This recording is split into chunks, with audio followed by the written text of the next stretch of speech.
नमस्कार, मैं advocate Snigdha Rai, legal adviser. मेरे legal help age YouTube channel में आपका बहुत बहुत स्वागत है। आज हम जिस बुजुर्ग महिला की बात कर रहे हैं, उसने अपने हस्बैंड की डेथ के बाद में, अपने पति की मौत के बाद में पेंशन का लाभ पाने के लिए 23 साल तक निचली अदालत से लेकर के सुप्रीम कोर्ट तक का दरवाज़ा खटखटाया था। आज इसी केस को लेकर हम इसमें बात करेंगे।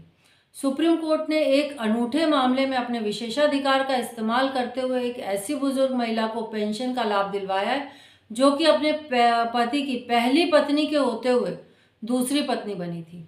यह मामला इसलिए भी चर्चा में है क्योंकि सुप्रीम कोर्ट कई बार यह कह चुका है कि पहली शादी के रहते हुए यदि कोई भी दूसरी शादी करता है तो वह गैर कानूनी मानी जाती है।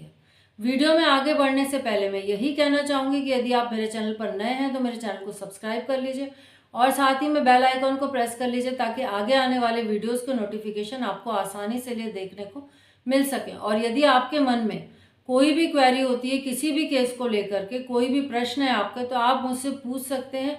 आप नीचे जो इस वीडियो के नीचे जो मैसेज बॉक्स दिया हुआ है उसमें भी पूछ सकते हैं, या फिर मेरे व्हाट्सएप पे या फिर मेरे मेल आईडी पे भी आप प्रश्न करके पूछ सकते हैं, जिसका डिस्क्रिप्शन में मैंने लिंक दे के रखा हुआ है।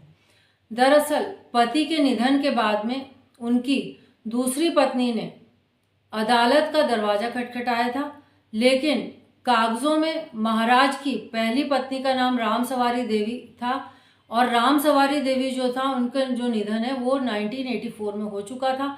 जय नारायण जो पति थे वो भी 1983 में रिटायर हुए थे और 2001 में उनका भी निधन हो गया था। जय नारायण ने अपनी पहली पत्नी राम सवारी के साथ रहते हुए ही दूसरी शादी राधा से कर ली थी। तीनों एक साथ एक ही घर में रहते थे। दस्तावेज में चूंकि राम सवारी का नाम पत्नी के तौर पर दर्ज था, इसलिए राधा को पेंशन का लाभ नहीं मिल सका था। इसके बाद राधा ने कोर्ट की ओर रुख किया, कामयाबी नहीं मिली। हार न मानते हुए हाई कोर्ट और फिर सुप्रीम कोर्ट का रुख किया। यहाँ पीठ ने राधा की परेशानी समझी और संविधान में निहित अनुच्छेद 142 का इस्तेमाल किया। इसके बाद विचार करने के पश्चात पीठ ने कोर्ट फील्ड को आदेश दिया कि बुजुर्ग महिला को अपना बाकी का जीवन गरिमा के साथ गुजारने के लिए राधा देवी जय नारायण की पत्नी के रूप में आजीवन पेंशन पाने की हकदार होगी। हालांकि कोर्ट ने पहले ये भी कहा कि एक विवाह बंधन में रहते हुए कोई दूसरी शादी करे तो वह गैर कानूनी भी होती है और साथ में दंडनीय भी होती है। कोर्ट ने कहा कि राधा के पत्नी होने पर कोई भी विवाद नहीं है क्योंकि ये तीनों पहले भी एक साथ रहते थे। कोर्ट ने माना कि जो राम सवारी देवी के निधन के बाद में राधा ने ही जय नारायण की आजीवन सेवा की थी। अनुच्छेद 142 के तहत पूर्ण न्याय के लिए कोर्ट को विशेष आदेश पारित करने का अधिकार मिलता है। अयोध्या मामले में भी सुप्रीम कोर्ट ने इसी अधिकार का इस्तेमाल किया था। माननीय न्यायालय ने कहा कि इस मामले में संविधान के अनुच्छेद 142 के तहत अपनी शक्ति का इस्तेमाल करते हैं और निर्देश देते हैं कि राधा देवी को पेंशन मिलेगी। 1 जनवरी 2010 से आज तक पारिवारिक पेंशन का राधा देवी को भुगतान किया जाए।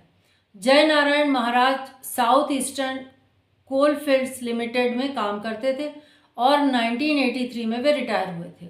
उनकी पहली पत्नी का देहांत 1984 में हो चुका था और जय नारायण महाराज का देहांत 2001 में हुआ था।